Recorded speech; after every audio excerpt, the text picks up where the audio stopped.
Bueno, juntamos hoy, bienvenido primero, para hablar no tanto de los temas que hemos elegido en los otros programas, sobre el tema global, digamos, de cuál es la crisis mundial, cuál es el tema de la guerra que denuncia el Papa y sus esfuerzos conjunto a otras iglesias para darle un poco de paz a la humanidad. Y por otro lado, los mercaderes de la guerra, los mercaderes de la droga y los intereses financieros oscuros de los grupos que se anidan en la Bolsa de Londres y en la política financiera de los Estados Unidos. En fin, hemos estado hablando de todos esos temas un poco más lejos de esta metralla diaria de las cuestiones que venimos soportando en la Argentina. Hemos tratado de salir de esa noticia diaria, nos acongoja apenas nos levantamos y vemos los noticieros, hasta que lleno de agujeros nos vamos a dormir a la noche. Pero hoy nos vamos a meter un poco más cerca, no como las viudas de Cristina y Néstor, y tampoco como las lloronas de lo que hace Macri, sino para entender un poco todo lo que está sucediendo con el endeudamiento y con el plan de futuro de la Argentina a partir de esta idea del saqueo que está ocurriendo en nuestro país. Por eso hemos invitado a un economista de la Universidad de Cuyo, un compañero que ha estado trabajando a la par con José Batella en la UIF, en la Unidad de Información Financiera, donde uno le podría contar las costillas a todos los grandes grupos de la oligarquía argentina y los sectores financieros que jugan capitales, lavan dinero en los paraísos fiscales, pero los ganan con el trabajo de los argentinos. Y también de los fondos buitres, de los capitales golondrinas, todo eso que la UIF investiga así de cerca y podría condenar. Pablo Chena con nosotros. Bienvenido. ¿Qué tal, Martín? Un gusto estar con vos. Nos preocupa el tema de la deuda, nos preocupa la enorme cantidad de deuda que se ha tomado en este año y medio, pero no solamente, digamos, hubo todo un proceso, ¿no? Con Alejandro Olmos, el juicio que se le hizo a las juntas militares por el endeudamiento. Pero ahora, en un año y medio, nos hemos endeudado el doble de lo que se endeudó la dictadura del proceso. Con lo cual hubo todo un operativo del Plan Cóndor, con Kissinger, todo lo que sucedió para poder imponer ese modelo. Ahora es como que tuviéramos, a la manera de Chile, una democracia que ejecuta los planes de la dictadura. Sí, como bien señalás, creo que la deuda es una de las características de este gobierno, pero es una característica del neoliberalismo, diría yo. Uno diría, bueno, ¿cuál es el problema de endeudarse? Siempre si uno lo traslada al plano familiar, diría, bueno, yo me endeudé y pude quizá comprar mi casa, pude comprarme un auto, pude avanzar, digamos, a través de que me prestaban plata. Esa es un poco la imagen idílica que hay sobre las finanzas, ¿no? La idea de que las finanzas te pueden ayudar. De hecho, un poco el gobierno se plantea con la idea de estábamos aislados del mundo. En el fondo no estábamos aislados comercialmente, de hecho comerciábamos igual o más de lo que hacemos ahora, sino que lo que teníamos era cortado los circuitos financieros. Esa es la idea de que la idea extremista de que las finanzas pueden ser beneficiosas para el desarrollo son la pata neoliberal.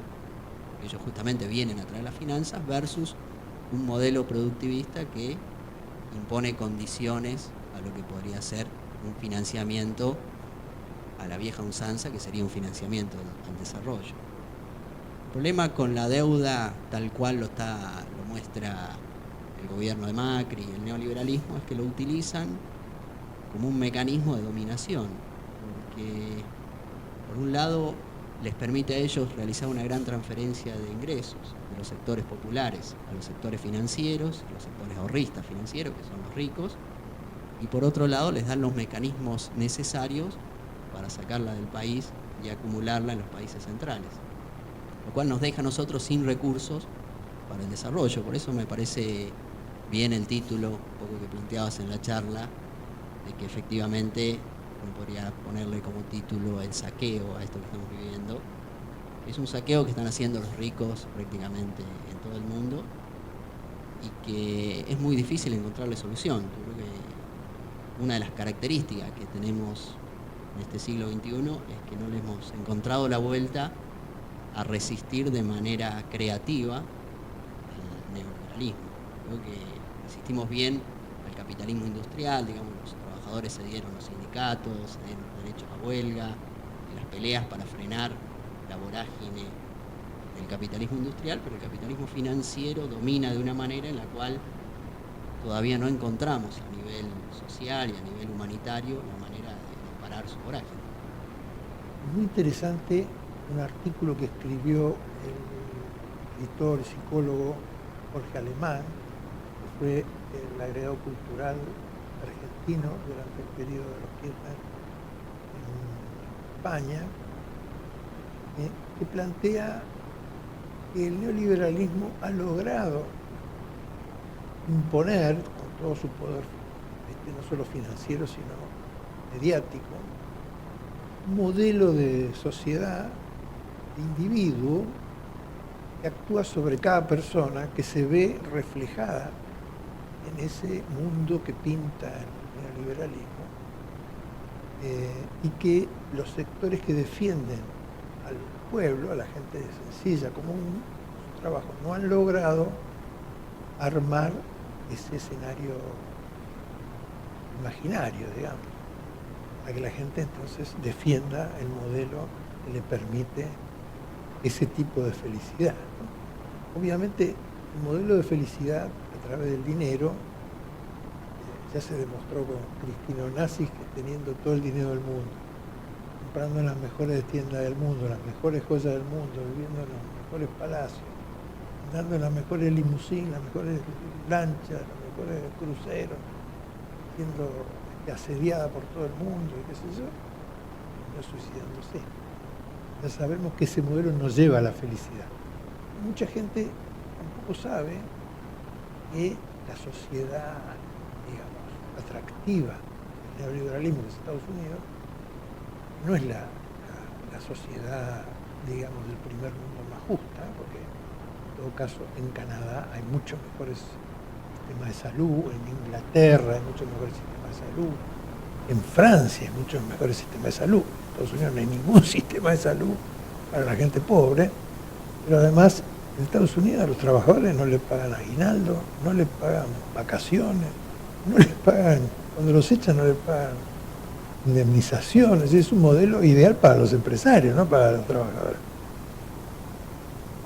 Hay un imaginario ahí que permite o que han construido, que hace que la gente, cuando elige, no elige entre dos modelos de vida, sino entre un imaginario, ¿no? De poder estar más cerca de los ricos o poder...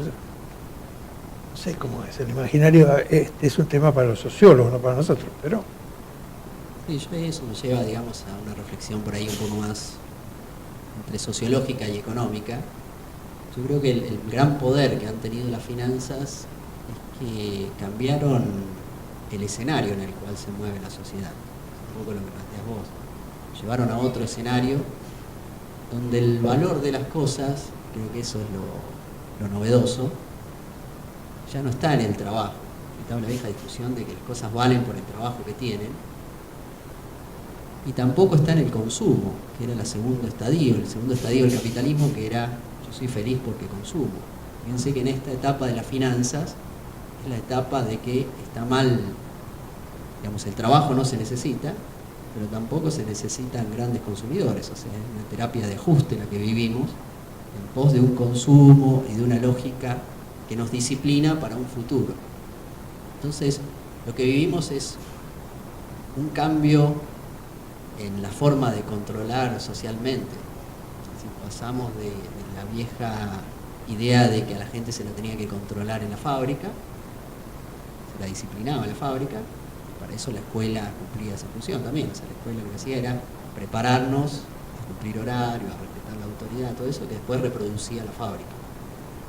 Hoy fíjense que todas esas instituciones están siendo requebrajadas, tanto sea la escuela como institución, incluso los hospitales, o sea, todos aquellos lugares de encierro de la gente para el disciplinamiento están entrando en crisis, fundamentalmente la fábrica, y estamos yendo a un control social a través de las finanzas.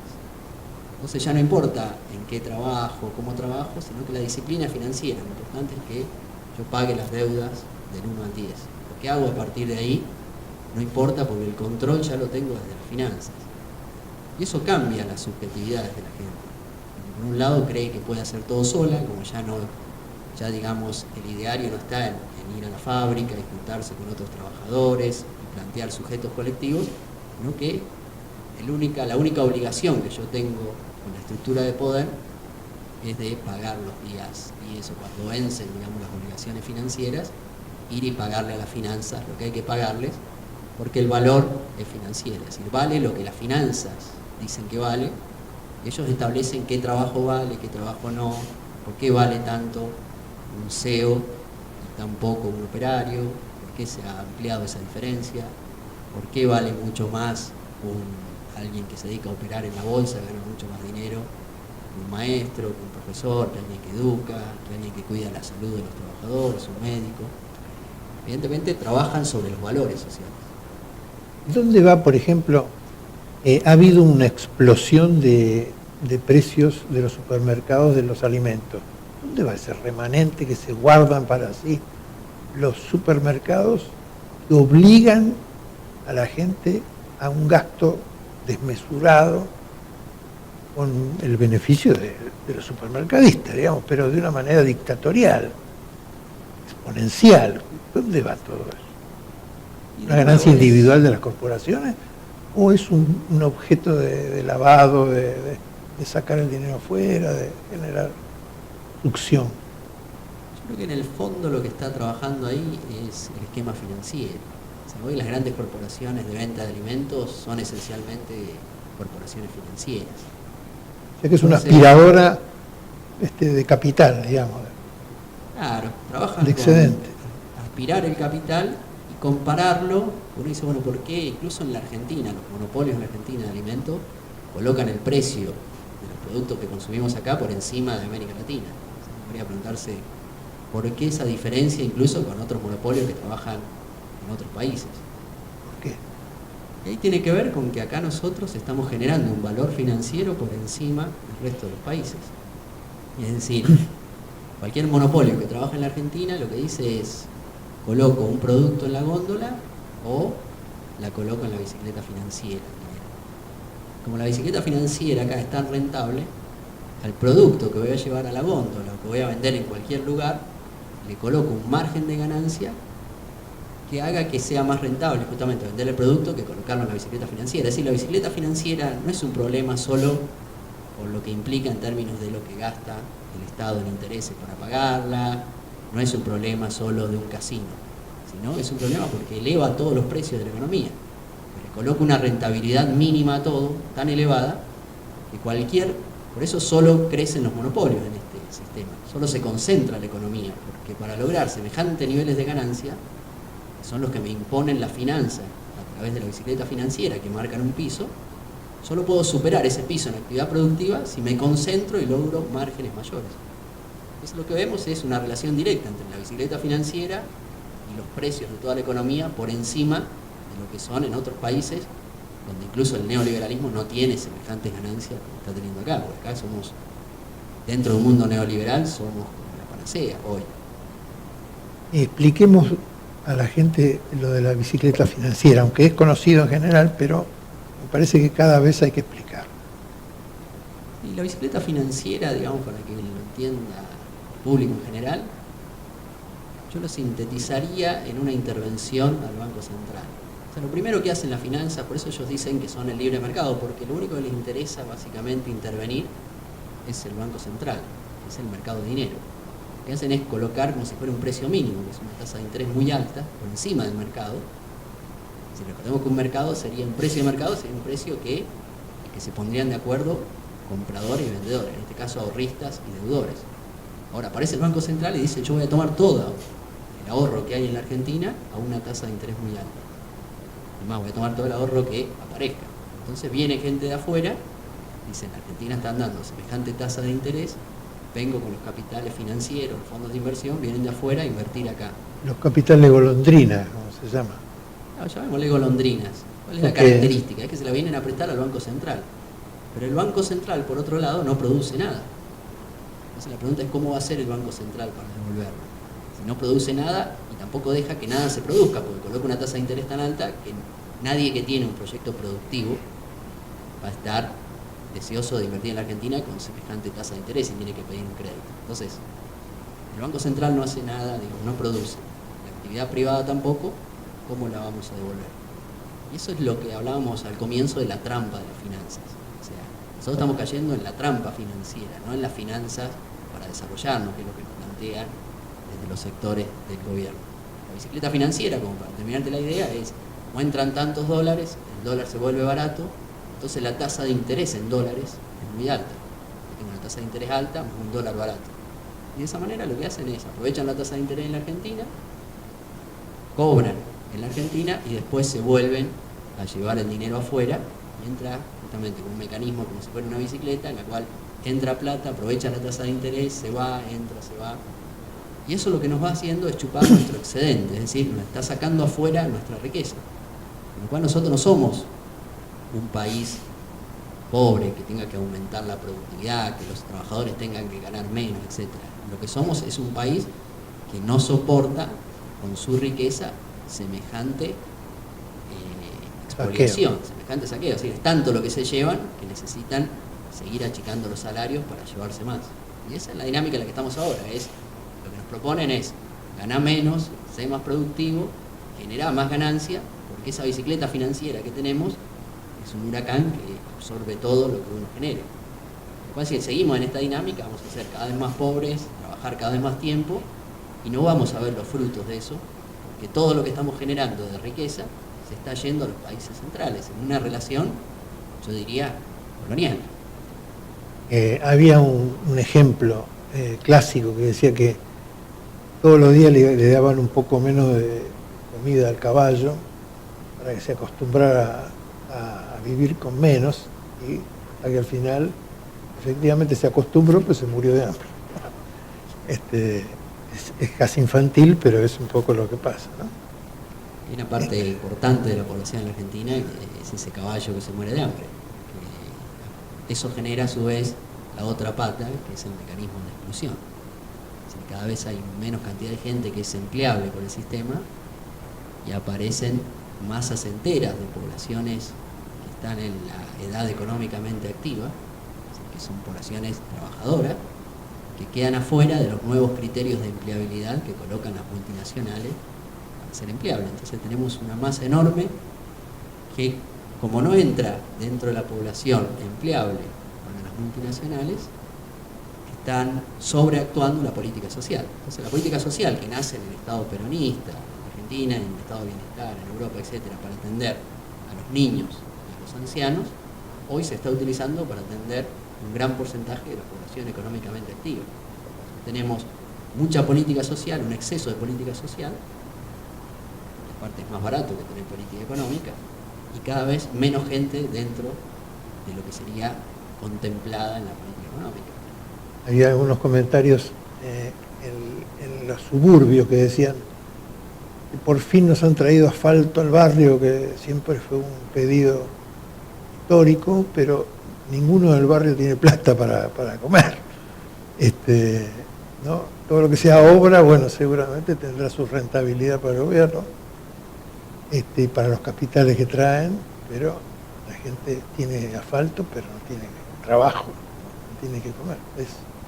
Sí, no tiene, yo diría no tiene empleo. Sí, claro. Es un poco el ejemplo, yo siempre rescato el ejemplo del peronismo en eso, de que Perón encontró una situación parecida y ¿qué es lo que dijo? Vamos a industrializar, porque es el Estado el que tiene el poder soberano para establecer cómo se produce en cada país para emplear a toda la población. La primera obligación del Estado es darle trabajo a su gente. Es una obligación, digamos, inescindible del Estado. Lo que hacen los estados neoliberales es decir, esa obligación resigno a propósito esa obligación y la dejo en manos de las multinacionales. Entonces se achica mucho, lo que podríamos llamar un aro de empleabilidad, se hace cada vez más chico, y eso va dejando excluida una masa muy grande de gente, que es la que justamente es el trabajador que recuerda todavía el peronismo, que reivindica los valores de cuando la Argentina se decidió a utilizar su poder soberano y crear un mercado interno que permitía industrializar al país y así generar trabajadores industriales. O sea que la economía que se está implementando no permite el análisis de que hay gente que no trabaja porque son vagos, sino que están excluidos expresamente. Exacto, digamos, esto que hablabas vos de los imaginarios sociales, el ser vago es un imaginario social, porque cualquiera que conoce los barrios, que ha ido a ver cómo trabajan los trabajadores de la economía popular, de la economía de los excluidos, llamémoslo así, se levantan más temprano que nosotros probablemente y están acarreando, si son cartoneros, si trabajan digamos, en lo que son la producción del reciclaje de residuos, etcétera. Sí, los rebusques. Claro, tienen changas, pero son horas y horas trabajando y en eso son los mejores. Entonces, decir que no están capacitados es la segunda falacia. Es decir, en lugar de reconocerle la actividad que hacen, digo que son vagos. ¿Pero con qué criterios? La forma de excluirlos es decirle, no, no sos trabajador, sos vago. De esa manera, yo no tengo la obligación de darte los derechos de un trabajador, sino que son trabajadores. O sea, nadie... Lo que pasa es que juegan con esos imaginarios sociales que son fantasiosos, no son racionales, pero que sirven para que el sistema diga a estas personas las atiendo con políticas sociales, que son mucho más baratas. Y si yo lo atiendo como trabajador, tengo que darle buena salud, buena educación, buena capacitación y generarle permanentemente ramas productivas para que puedan emplearse. Si yo trabajo como sujeto de políticas sociales, los voy anestesiando en la pobreza, caen en una pobreza, en una trampa de la pobreza y se van muriendo, mueren de hambre. Entonces, un sacrilegio lo que hizo la Argentina en los 12 años de Néstor y Cristina. El poder financiero internacional. Evidentemente. Porque no pedimos préstamos, pagamos con nuestro dinero. Pagar no sirve, para las finanzas pagar no sirve. Porque con las finanzas tienen como elemento de dominación el hecho de que no pagues la deuda, la forma de perseguirte, la forma de tenerte, digamos, controlado. Si vos le pagas la deuda, se pierde el mecanismo de control. Es como, yo siempre el ejemplo que doy es como en la sociedad del capitalismo industrial, si los trabajadores compraran los medios de producción. No pueden, porque no tiene sentido, se muere la clase burguesa como clase, justamente la que tiene los medios de producción. Hoy ya ni siquiera existe esa burguesía tradicional, lo que hay son grandes teocracias financieras que se mueven y que si uno les paga la deuda, se quedan sin poder. Que justamente el motivo de intervención en los países es que los países no pagaron la deuda. O sea, el motivo que tiene hoy el Fondo Monetario para volver a la Argentina a imponer condiciones en el presupuesto, que prioricemos el pago de deuda por sobre los otros gastos, etcétera, y que tienen los países centrales en venir a disciplinarnos de esa manera, vamos a ver con eso. Que si le pagamos, o sea, si nosotros no logramos, si pagamos nuestra deuda, tenemos un nivel de libertad que hoy en el mundo es una herejía. O sea que también hay como un intento de que el modelo argentino que mostró el peronismo en esta etapa de Néstor y Cristina no vuelva, porque es un mal ejemplo para el resto de los países, para Grecia, para España. Yo creo que se encargaron, si se quiere, lo que hicieron primero fue neutralizar el ejemplo argentino, el ejemplo de que alguien podría venir, renegociar la deuda bajo el principio de que no se puede renegociar deuda con pobreza, así que los países, los muertos no pagan sus deudas, que había que recuperar la economía, ¿te acordás un poco la idea de Néstor, de que había que crecer para pagar?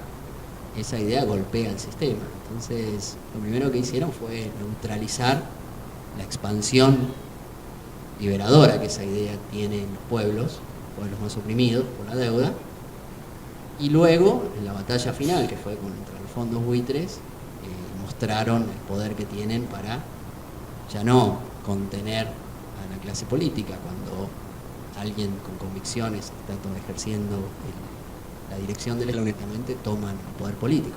Lo estamos viendo ahora. O sea que mientras los sectores que hemos aprendido de Perón y Evita, de Néstor y Cristina, estemos en actividad, hay esperanza para el mundo.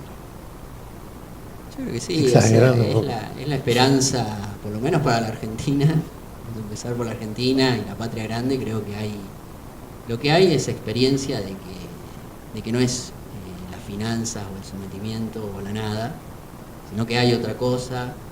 Hay creatividad en la resistencia en la Argentina. Eso es lo más importante, ¿no?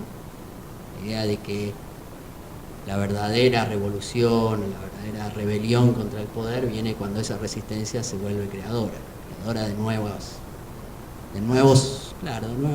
escenarios que al principio son imaginarios, pero que permiten la acción política. O sea, todo nace un poco a partir de ahí. Gracias.